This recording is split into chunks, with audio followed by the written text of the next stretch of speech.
Is equality a good thing or a bad thing? Just 60 years ago, China tried to create an equal society, but as a result, 45 million people died. Today, we will talk about the Great Leap Forward, one of the greatest catastrophes in human history. Great Leap Forward caused an astounding 45 million casualties. But in fact, this all happened in just 3 years. There was no war or pandemic. How could 45 million people have died in just 3 years?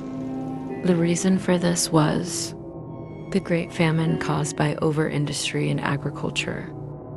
If you work hard on agriculture, there should be plenty of food. So why is there a famine? You think so?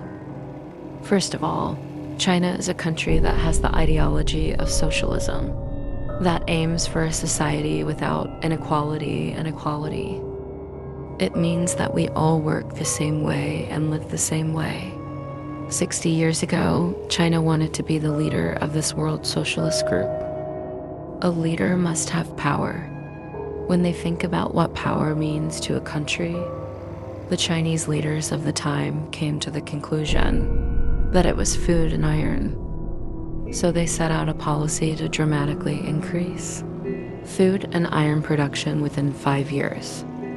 As I said before, the end result was a huge failure. One of the reasons for the failure is that the entire nation was involved in steelmaking at a rapid pace.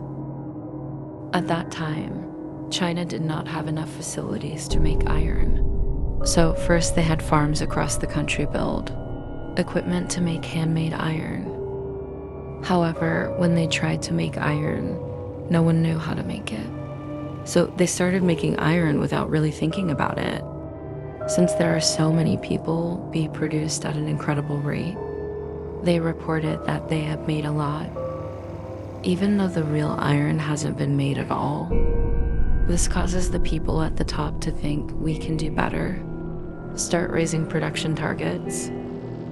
China is not a place where iron ore, the material used to make steel, can be extracted in large quantities. So, in no time, the materials needed to make steel were running out. So they even started melting iron products in their homes. Among them were many agricultural tools such as hoes and spades. Eventually, there was not enough fuel to melt the iron. Then they started cutting down the trees growing in the mountains. The trees that grow on the mountains act as natural dams. So many natural disasters such as landslides and floods occurred. Not only this, but agriculture itself also had major problems. That is, they adopted a strange farming method. At the time, China did not have any excellent agronomists. So they used the theories of a Soviet agronomist as a reference. The unfounded theory is that the deeper it is planted, the better the roots will grow. They believed this so much that they dug really deep and planted a lot of seedlings in a small area. Naturally, the plants did not get enough sunlight and nutrients, so they did not grow well. To make matters even worse, the mass extermination of sparrows. Sparrows are considered a nuisance because they eat crops. So extermination is underway, but in fact, sparrows also eat pests. So when it comes to agricultural crops, they are indispensable. As a result, damage to agricultural crops caused by pests has increased dramatically. Furthermore, there were major problems in terms of the social system. It's about bringing about equal competition.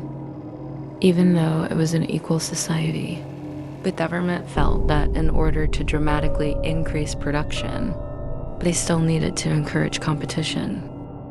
The government then separated the peasants from their families, divided them into large groups, made them live together, and forced them to live a self-sufficient life. The government then had these groups that had been instilled with a strong sense of community compete against each other. However, the problem here is that at the root of society is the concept of equality.